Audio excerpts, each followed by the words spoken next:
Hey, yo, what's up, holla at your boy. Welcome back to the Patch of Smell Good YouTube channel, where the scent is always lovely and the sillage is absolutely divine. I greet you all in the name of peace, prosperity, and oh yes, perfumery. Welcome back to the channel. Welcome back to the room. Come on in for some fragrance news you can use. Today, I'm going way back. Matter of fact, I'm going all the way back to the back in the day buffet. I'm pulling out a fragrance from you guys from the year of 1978 from the House of Polo. And this is a vintage bottle. So I'm going to review for you guys today Polo Green. This is the Cosmair edition. This is the granddaddy of them all. This is your vintage version here. Matter of fact, so much vintage, guys, that when I open up the cap, there's not even an atomizer. This is a splash bottle. Now, let me be the one to say, I cannot stand splash bottles, but for the sake of this treasure, I've just learned to live with it. And for the sake of my usage, I just made decants for myself that does have an atomizer on it, because I'm telling you, I used to get upset when I would try to put this stuff in my hand and I was losing so much juice. So I said, I got to use my brain. I got to use wisdom. So I just went ahead and started putting this stuff in my little 10 mil decant that have atomizers on them. All right. So let's go back to 1978. It was a beautiful time, a great decade in perfumery, because you guys know we are on the chopping block nowadays when it comes to perfumery.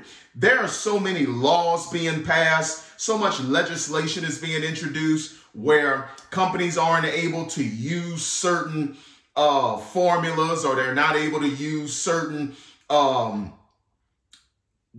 concoctions in perfumery. And we suffer because of that. So now a lot of our fragrances are diluted. But I'm just very happy that I'm able to say that I own a bottle of vintage Polo Green. Now, I've had this in the collection for about almost 3 years, but I wanted to take my time reviewing this one, because when I did a review on this, I wanted it to be up to snuff. All right. So I went ahead and wrote down the notes, because there are quite a few notes in this one, and I have not memorized them. But boy, when I smell the fragrance, they really do stand out. We open up with juniper berry, basil, artemisia, caraway, and coriander. Then we go to a mid of pine tree needles, leather, chamomile, pepper, carnation, geranium, jasmine, and rose. And then we round out to a base of tobacco, oak moss, amber, cedar, vetiver, and musk. All right, guys. So when I first begin to spray this scent, I am in perfume heaven. And let me tell you why. Because if you know anything about smell good, two things I love. I love a good green, and I love a good tobacco. This is such a wonderful mesh between the clean green perspective and that airy, dry tobacco that I really, really like in perfumery. Some of my favorite fragrances consist of the tobacco note. On the designer level, I'm a big fan of the vintage 1994 Dolce & Gabbana Pour Homme. That is a tobacco fragrance. On the niche end, I'm a very big fan of Naxos by Xerjoff, which is another tobacco dominant scent. I like 1 Million Privé. Once again, more tobacco. Thierry Mugler's Pure Havane. Once again, more tobacco. Versace Dreamer. I'm a fan of that one. Another fragrance that uses the tobacco note. So one thing that I really appreciate about this particular scent is that it gives me the best of both worlds. I love a good green, and I also love a good tobacco. And boy, do I get that. But what else do I pick up? Straight out of the atomizer, when I spray this scent, the juniper berry is really there, because we know what juniper does. Juniper berry almost gives like this very nice green boozy touch, and I really picked that up in this particular scent. We've got some spice in the opening of the scent, coming by way of the caraway and the coriander. We get the artemisia, we get the basil. This fragrance lives up to its name, Polo Green. This is the ultimate green scent. But as the fragrance goes into the mid, we pick up even more green because of those pine tree needles that we're going to get. We're also going to be picking up a very prominent leather note in this scent.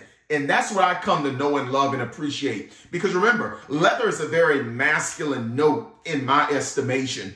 If you want to tilt any fragrance in the uber masculine direction, just throw in a healthy, reasonable dose of leather, and there you go. So we've got this beautiful greenness that comes, a little bit of booziness in that green because of the juniper berry. But then when we get to the mid, we're picking up on that animalic, that leather note that we see. Now, there is another round of spice because I do pick up pepper. So that pepper is reaching back up and it's beginning to create this balanced fusion with the caraway and the coriander from the opening of the scent. And I really appreciate this scent's development. I actually sprayed this scent on about 30 minutes prior to the review. And I think that's where I am right now in the development of the scent. And it's just wafting all the way through the room. Gorgeous smell. Now, as far as the floral notes in here, I really don't pick up too much of the carnation, and I don't pick up too much of the jasmine. I do pick up teeny tiny bits of geranium there that gives a nice little airiness to what's going on with the scent. I can really grow to appreciate that. But in the base, the base, when this scent comes into its own, that tobacco note shows up and gives us the army salute and says, "Here I am, Captain." I really love this tobacco here because that green element, that animalic element, and that tobacco, it just says uber masculine. And I really, really like that. But then I get another wave of that earthiness. I get another wave of nature because of the oak moss that we pick up in the base. Because if you know anything about oak moss is supposed to evoke this forest floor style fragrance nuance. And I really get that because this fragrance actually makes me feel like I'm walking through a cold, snowy forest. It just does it for me. Hence as to why we pick up pine tree needles. We're getting basil. We're getting juniper berry. We're getting artemisia. And then in the base, we get a healthy dose of vetiver. Come on through vetiver because I pick her up in the base of the scent. So once again, this is another green element, another green component that we're picking up in this scent coupled with some musk. So guys, let me tell y'all something. If you appreciate a good green, if you want a very masculine scent, I would try to hunt down this vintage Cosmair edition of Polo Green. This scent to me, guys, this is a very mature scent. This is the scent of a refined man. This is the scent of a brother who's about his business, who takes no prisoners, who pulls no punches, and he plays no games. Guys, if you want to walk into a room and usurp, well, not usurp, but let's say establish yourself as the man of the room, look no further than Polo Green. Now, some people are going to tell you this scent is dated. I can see where they're going with that, but I don't call the scent dated. I call it classic. And classic always works. Check it out. This scent is made in the 1970s, right? The best decade of music, in my opinion, is the 1970s. Some youngsters today call the 70s old music. I call it classic music. Why? Because classics never get old. That's what I'm getting here with this particular scent. This is what I'm getting. It is such a deviation from the citrusy mainstream stuff. It is such a deviation from the mainstream blue or even the bubblegum type scents. This is not what you're getting here. You're getting some vintage 1970s style perfumery at its best. Listen, I could see my daddy back in the day at an Isley Brothers concert with this particular scent on singing Summer Breeze. I am serious. This is for grown men. This is not for children. This is not child's play cologne. If you're in high school, please don't mess with this. If you're in college, please don't mess with this. I don't want you touching this unless you got major responsibilities, you got serious bills, and you got to find out how to get in this real world, find your place, and pay those bills. These are the type of people that need to be putting on this scent. This scent is for people with problems. This scent is for people who probably don't get 8 to 10 hours of sleep at night. This is for people who are about their business. And let me tell you, Smell Good is crazy about this fragrance. I'm glad to have her in my collection. I don't spray her very often. I must admit, I don't. But when I'm on my shiggity, when I'm on my stuff, and I want to establish myself as a man amongst boys, I'm going to put on Polo Green. This scent is so regal to me, and this is the last thing I'm going to say about it before I rate it. This scent is so regal to me that this is what I see all the dignitaries and the heads of state from all around the world meeting up for a summit somewhere in the snow-capped mountains. Nothing but regal and refined people here. You got prime ministers, you got presidents, you got some of everything. And they're meeting in the mountains. And this scent evokes that to me. You seeing people get out of limousines with tailor-made suits on, tailor-made dresses, people smelling like money, smelling like business. This just gives it to me. This is where all the world leaders come together in the mountains. And it smells green and it smells clean. I'm down with that. So let me go ahead and rate this bad boy. Projection. On this bottle, beast mode. Yes. I'm talking like 3 and 4 hours projection of my skin. This is the real deal, Holyfield. Longevity, no less than 10 hours. No less than 10.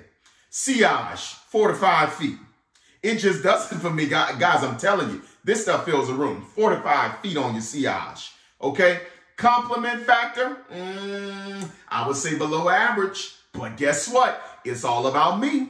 When I put on my fragrances, it's because I'm on my stuff. Listen, when it comes to cologne, let compliments be the byproduct of you loving the scent. Okay? Don't put on fragrances just because you want people to say, oh, you smell good. That's not how we do over here. We're winners. We don't put on perfumery. We don't put on perfume so that people will tell us how well we smell. We put it on because we already know it smells good, and them telling us it smells good is just a byproduct of it. All right? So what does this scent shoot from the line? 5 out of 5. Yes, this is a perfect scent to me. For what it is, designer level, this is a perfect scent to me. 5 out of 5. Every day and twice on Sunday. Now, when I wear this scent, for the most part, I'm going to be dressed up. I'm going to have on a suit and a tie. I'm going to be dressed to kill. And I'm going to be dressed so that everybody takes notice when I walk through the door. And if they don't take notice of me when I walk through the door, they're going to definitely take notice of me when I pass by them. Because that sillage is going to pop, pop, pop. Hit them all upside the head. Right here. So this is it for me, guys. If you can track down one of these Cosmair editions, do yourself the favor. And remember this, smell good, smell great. And whatever fragrance you put on, wear it with confidence. I'll talk at you guys later.